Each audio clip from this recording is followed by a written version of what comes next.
Hi everyone, in this video I'm going to talk about the Zenfone 5, but just to keep it short for this introduction, I'm just going to say this. The Zenfone 5 is impressive. I love the phone, but the phone is not without flaws. More details right after this.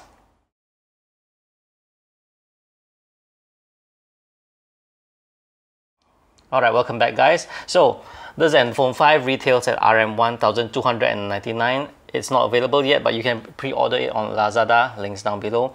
Now, first thing that impressed me is the screen. The screen is pretty accurate compared to my IPS monitor, which I use for work. I love it. The color is good. It's almost there. The only difference being that it has a little bit more saturation and a little bit more contrast. This is something that I can adjust. But ASUS did a great job. Unlike the Zenfone 4, of which I find the output is either too saturated or too dull. This one is just perfect. It could have been better, but good enough for me as a phone. Now, another thing that impressed me is the camera. Now, I absolutely love the camera, especially the HDR. Now, I brought this Zenfone 5 for my commercial assignment, and it turned out so well. You know, I actually wish that my SLR has this kind of capability. Like when you shoot at a scene where there's a different lighting, contrast, where you have dark areas and bright areas, the HDR is so superb, so intelligent. It actually does the work for you. I'm like, if I were to do it on my own, on my computer, it takes quite a while. I have to have multiple exposures and delete off those areas that I don't like. But the output from the Zenfone 5 is just exactly what I like. You know, I really do wish my SLR has this ability. Good job. Kudos to ASUS for this. They finally got it right. As a camera focused person when it comes to using a smartphone, this is absolutely a beauty. Now, next up, video. It works very well too. Now, if you've seen my Computex videos, almost all of them were taken on the Zenfone 5. The only ones that were not taken with the Zenfone 5 are like the press conference for Thermaltake and AMD. Why? Because I'm seated further at the distance, and I need my lens to zoom to these certain areas. So that is why I was using SLR for the press conference. But as for the rest of the footages, they were all taken with Zenfone 5. Yeah. Alright, next up, I'm going to talk about this AI boost. Now, when you try to run benchmark, or it will ask whether you want to enable the AI boost. But the thing is, I find it puzzling that I can't find it in the menu, even searching for it. But apparently, it's in the shortcut at the top. And if you did not customize to have the AI boost there, it won't be there. So take note of that when you want to disable AI boost. Now, AI boost does boost the benchmark scores a little, but I don't feel any difference when it comes to gaming. Now for the next part, the ugly. Yes, the Zenfone 5 is not perfect. The first thing that I didn't like about this device is the notch. It's not good, simply because the notch is quite big over here, and it only displays 3 icons at most. So if you have 3 notifications, it will be there. But if you have more than 3 notifications, the third one will become 3 dots, and you have to swipe down to see the notification, which is pointless. I don't know why ASUS wants to follow Apple or whoever it is that started. Yes, Apple started the trend. Yes, correct. Some say it's because of the edge-to-edge screen thing that's limited, and that brands like all these other brands are just following the same solution path. Regardless, notch is dumb. Okay. ASUS did include the hide notch feature, but hide notch does not solve the problem. It just settles our OCD, but no, it does not settle the problem. So ASUS, I hope on your next phone, no more notch. Now for the next flaw, the camera. The camera is not perfect. Now first things first, ASUS. I like it that you have RAW and JPEG, but please enable RAW and JPEG even for auto mode. You don't want me to just having to go pro mode just to get RAW and JPEGs, right? You want me to do that? I don't like to do that. And speaking of RAW and pro mode, what I find extremely disturbing is that ASUS promoted a lot of AI and intelligence when it comes to Zenfone 5, including the AI camera. But you know, the camera is dumb, because when you choose the setting to Pro mode and you exit the camera and you launch it again, it reverts back to auto mode. Now, this is really dumb, and it makes it worse when coupled with the earlier point I mentioned about the RAW and JPEG is only available in auto mode. So what happens is that, like when I brought it from my commercial assignment, I set it to Pro mode and set it to RAW and JPEG, shot it nicely, happy, and I'm shooting interior, so I'm going place to place. So of course I exit the camera or whatever, I lock the screen and head to another location. Now I fire up the camera again. I would expect the camera to be in Pro mode again, but it is not. It is in auto mode. That time I didn't know about it. It was my first experience with the Zenfone 5. So shoot, and then I realized, hey, where are my RAW? Then I realized that I had not paid attention to the interface. It changed from Pro mode to auto mode. Now, ASUS, this is really dumb. You have an intelligent system. You have such an intelligent processing inside that it produces such beautiful HDR, or even without HDR effect, it knows how to balance it. And like what I mentioned earlier, is great. It impressed me so much. But why does your camera lack that intelligence to remember my last setting? If my last usage is on Pro mode, I expect it to be on Pro mode, not the other way around. Get it? Now, imaging is not the only problem with it. I've used it extensively for video. I don't think anyone uses it more than I do for video. If you've seen my Computer X 2018 video, there's a whole lot of it. And it's not just one take, it's many takes. And why is there many takes? Other than for the usual speech presentation issues, the Zenfone 5 failed me many times when it comes to a certain scene. Even on my day one, on my fourth recording or something, I start to face this problem, and I face this problem for every single day, 4 days straight. I lost countless hours. I had stress level going through the roof. I look stupid in front of my host. It's really, really dumb. And the scenes that cause this camera to hang is usually scenes where there's a huge amount of contrast. Typically when I'm recording stuff, when there's RGB, LED and lights, crash many times. Every day there is a certain stupid moment that comes. You'll be nicely recording, and then a minute through, it fails. What happens when it fails? Your train of thought is cut off. Your opportunity is lost, because the thing is, it's not just about resetting the camera. Once it crashed really badly. Restarting the camera will not solve it. Using an alternative camera app will not solve it. It involves a reboot.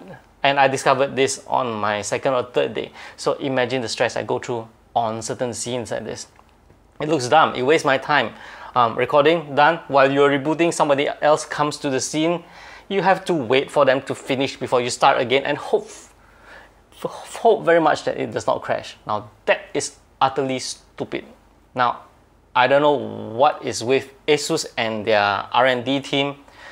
Zenfone 4 was a disappointment. They said they have teams doing dedicated teams or whatever working on the camera, but you failed in Zenfone 4 when it comes to the bare basic, which is the screen. And for this one, I don't know what you guys are doing. The basic camera thing about Pro and Auto mode is bad enough. This one is worse. Probably you guys don't test it enough in all the lighting conditions available. Or this could be just a problem with my unit. I don't know, but it is something to look into. Yeah, pardon me for my ranting, because our ASUS rep over in Malaysia has heard my ranting over the message past weeks. Yes, there are times that I feel like just throwing this device on the floor. Really, I felt like doing that, because you can imagine the stress. You are at Computex. You have only 10 a.m. to 6 p.m. to cover as many things as you can. You have very limited time and you have places to go. This is mission critical, and I must say probably it's wrong for me to put so much faith in a device, a new device. I don't know. My regret was that I didn't bring the Zenfone 4 along, because the Zenfone 4 actually I have not come by this problem. In fact, my age-old iPod Touch 6th generation that I used it for computex many years ago had never faced this issue. Okay, so enough of my ranting on this aspect. Next up, the fingerprint sensor. Now, the fingerprint sensor is, I won't say it's that great an issue, but it's still a hit and miss. I had times that I tried to unlock and I couldn't get it to unlock. It's not about my finger being wet, it's just inconsistent. You have sometimes where you unlock really fine, like now, see, no problem. And there are times that you tap it away and it just does not unlock. And you have to press the button and pin, and that's really dumb. I mean, if I compared my experience to even my old camera, which is the Honor 7, it does better. Even my Xiaomi's Mi A1 did better. So I do hope ASUS look into that. The fingerprint is really a hit and miss in my opinion. Okay, enough of the ranting. I still like this phone very much. Don't get me wrong. This ranting is for you, ASUS. I could be praising you all the way, but I'd rather not, because you need to know the hard truth about what a user experience to make your products better. I can see the Zenfone 5 is a marked improvement compared to the Zenfone 4. It reminds me of the Zenfone 3 that I like. So, no holds barred. Telling you guys the truth. It might look ugly, but it is what I experienced, and I'm telling you as what it is.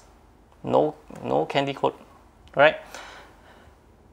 Take it constructively. Up next, let's talk about the other matters. Battery, 3300 or 3300 milliamp hours. It's good enough to last through the day, but if battery life is what you are focusing on and you don't mind having a slightly inferior camera, go with the Zenfone Max Pro. That's a good choice for battery. Battery, Zenfone Max Pro. Camera, this one. Gaming experience wise, it's the same as the Zenfone Max Pro. I do not see any difference with it. You can check out my video for the Zenfone Max Pro when it comes to the gaming experience. Overall, this phone, as what I mentioned, I like it. It's just that there are some flaws about it that I must highlight. So, overall, I'm still giving it a gold badge. Why? Because from what I experienced, I think this video camera issue is a scene that's not many people come by. I don't blame you guys for having this issue, this problem. I probably discovered something that's no one actually did. Who knows? Then there's this imaging part. While the lack of intelligence of staying in auto and pro mode is minor, but I think as one who promotes AI, it's for the best of your brand that you take note of this. That why do you have to switch it back to auto mode when I'm already on pro mode? It's like like you're on your SLR, the mode is what you last set, you see. So if I set it to pro mode, I expect it to be at pro mode all the time rather than going back to auto. And every time I have to press the auto button to get it back to where it is. So I think that's pretty much it. Even the benchmark scores, here it is. I'll give you 5-10 seconds to view it. 2, 3, 4, 5. Okay, there you go, done. So alright, this phone, amazing phone, flaws here and there. It's not perfect, but for RM 1299, you get outstanding camera. If you didn't know about it, it's scored really well in DxO Mark. Whether you can actually equate the mark to anything substantial is really subjective, really up to you what you want to derive on. But does mean that this the camera is capable, because DxO, they have their test methodology, and it's based on their test methodology, this it got a really high rating. So yeah, that's it for the Zenfone 5. This might be a really long video because of my rant, and I do like this device a lot. So yeah, if camera is your thing, this is the device for you. Thank you for watching. This is a very long video. I'm pretty sure that I missed out quite a number of things, because I'm a photography, videography, how you say, I am a person who uses a phone very much for my videography and imaging works. It's very convenient, and the word is oriented, photography and videography oriented person when it comes to the device. So this is why I'm touching so much on this aspect. And yes, I really may have, or most likely miss out some other aspects. So that's why you have the other reviews around. Do check them out from the various websites. You can go ASUS product page. You will see the other reviews as well to get a more all-rounded view of what the device is. So nevertheless, good job ASUS. Just fix the flaws and improve on the areas that I highlighted upon, and I'm sure you'll do better for the Zenfone 6. Alright, so that's it for this video. Thank you for watching, guys, and I'll see you in my upcoming videos. Bye bye.